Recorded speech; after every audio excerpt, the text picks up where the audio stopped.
All right, we'll turn it over to you. Okay, Coach? Okay. They got some great weather today. Not too humid, no rain, just a perfect day to practice. Very solid Tuesday. Just really liked the way the kids came out and worked today. I thought competed really well all throughout practice.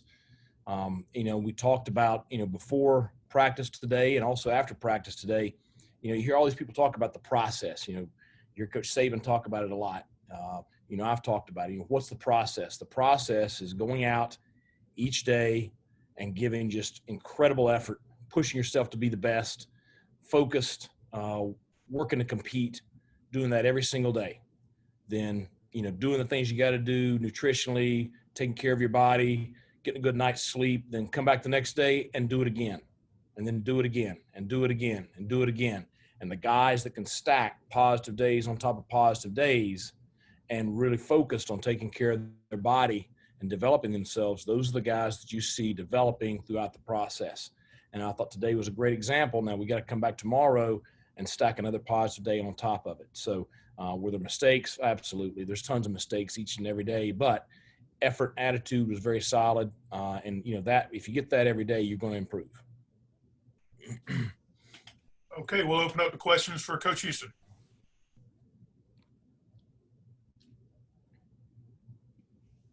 Coach, is a little different question a little bit, but kind of going on depth, and I'm wondering with contact tracing specifically, is there any guys on the roster you're experimenting with at all, like playing not both ways, but playing a different position or learning a different position? Are there any guys like that, or are you messing around with any of that type of stuff right now? Quite a bit. For example, on the offensive line, most of those guys are playing at least two positions. A couple of them can play all five. And so certainly anywhere we can double train someone, we're doing that because you're right. You got to create – this is the year you got to create depth. You have what you have. It's not like we have a waiver wire or something like that. We can pick up a free agent in the middle of the season. You have what you have. And so, you're going to see some guys out there on the field playing this year that maybe normally, they would play less, be redshirted, whatever. This is going to be one of those years where a lot of guys got to be ready to play. Coach, from a pass rushing perspective, obviously losing Kendall Futrell, I know it hurts, but have you seen any guys step up in that regard early in preseason? Well, I think that through Coach Harrell's scheme, you're going to create pass rushers from all over the place.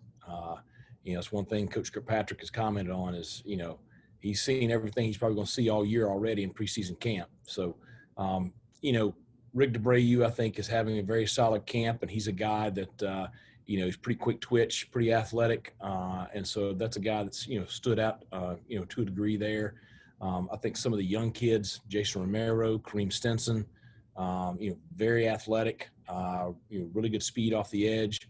And then, some of your second level guys, the backers and stuff like that, you're going to see some of those guys involved in the pass rush pretty regularly.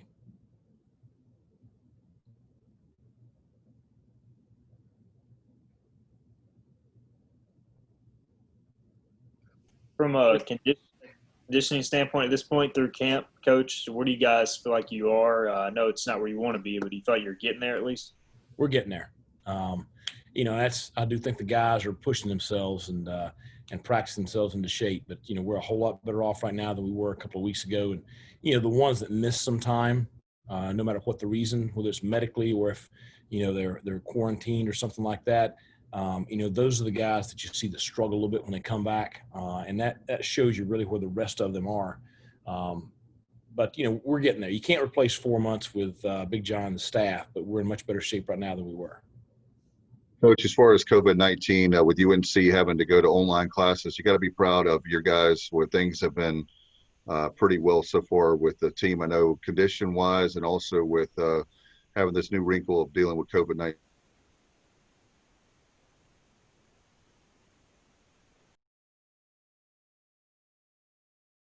Those things where this whole thing is, precautions, taking care of each other, taking care of yourself.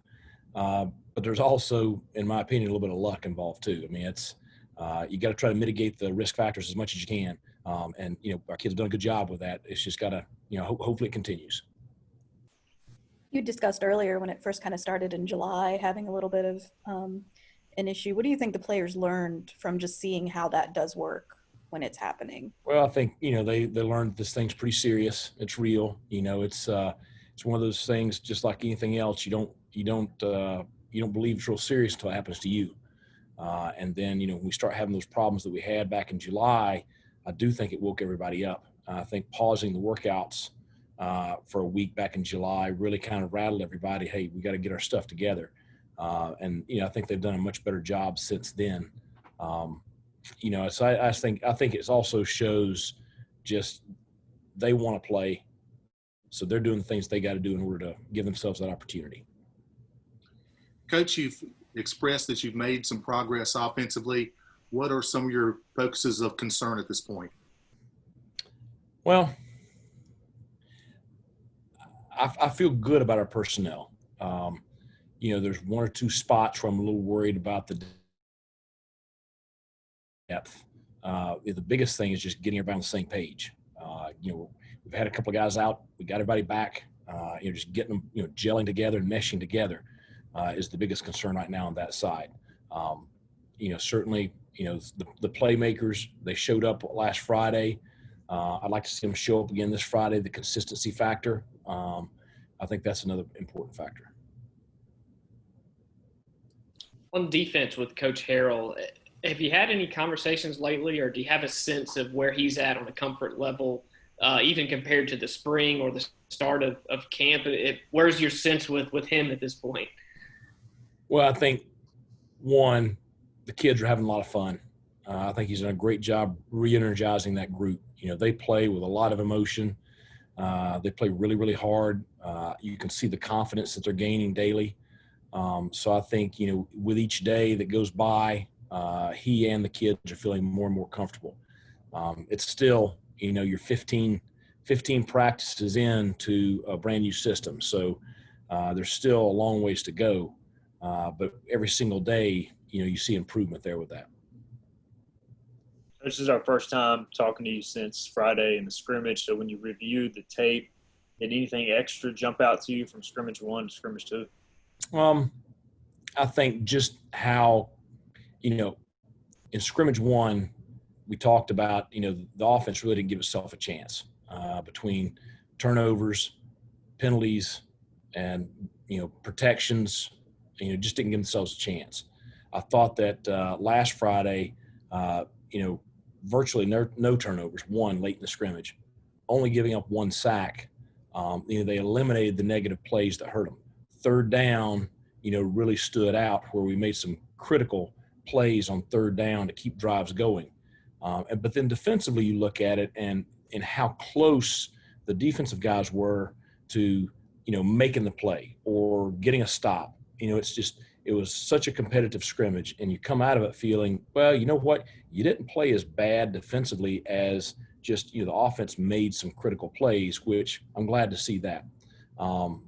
Coming back this Friday, it's a pretty little rivalry going between Donnie and Blake around the office. So, they're having fun with it. The kids I've let it kind of go a little bit more than usual this year as far as letting them kind of go at each other, jawing, creating that rivalry. Because I think you got to have that right now with where we are, with everything going on.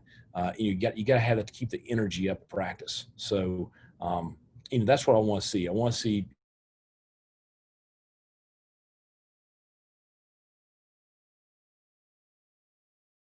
during the year. Do you do that for with the scrimmages for who wins? No, we haven't been. I think they eat pretty good now.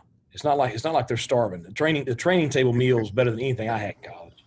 But no, the biggest thing with them is they got to listen to the other side. You got to listen to them squawk for an entire week. I mean that's worse than anything else. So they've really had a lot of fun. I tell you, this is an enjoyable bunch to coach, and I've really enjoyed this preseason camp. And I look forward to playing games, but this has been a really enjoyable restart after the quarantine. Just following up real quick on the question I had earlier about positions and different things. Is skill player wise, is there anything crazy? CJ Johnson could play safety, or is there? I mean, have you thought any of that type of stuff, or you just kind of hope that you don't end up in that situation? Yeah, I don't know about that one right there.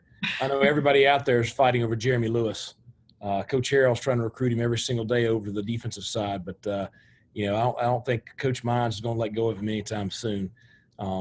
We don't really have anything like that going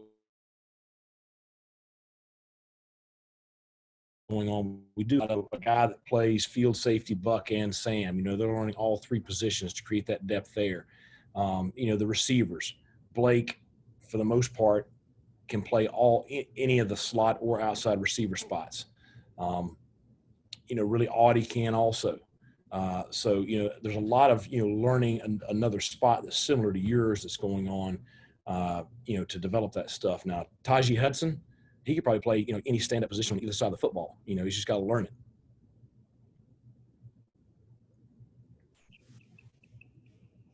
Coach, it was announced this afternoon that Marshall and Eastern Kentucky will play on September 5th at Edwards Stadium, up in Huntington. So just talk about that. And it is, at this point, is that a ship that's sailed as far as us potentially adding an SES game that weekend?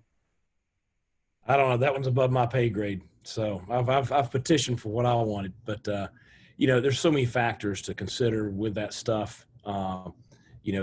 You have a lot of factors with the state of North Carolina, and we're trying to figure out those, just what game day is going to look at. I know that the administration met on that today. I was in there for just a few minutes and just, I kind of get a grasp of what they're looking at there.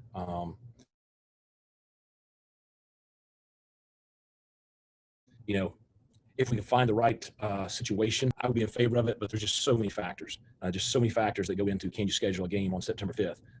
I do think it's, good and bad. We'll get to see Marshall the week before they play us. So, you'll at least get a good look at them, but they'll also get a live game reps before they play us. So it is what it is. Control what you can control. Coach, can you talk a little bit about what your schedule is going to look like the rest of the week, practice-wise? We'll be shells tomorrow, similar practice to today. We're going to try to go real light on Thursday, just try to sharpen some stuff up, have another inter-squad scrimmage on Friday. Saturday's an off day from football. Big John will have him in the weight room Saturday morning, and then they'll get treatment rehab, and that's it for Saturday. And then Sunday's a typical Sunday. We do. I really want a real good look at everybody this Friday, and then we've got to start. We started a little bit today, kind of developing depth charts, getting the right guys working on special teams. So after this week, then it becomes get everybody healthy, get the young kids enough reps so they're ready to play, and then start getting ready for Marshall.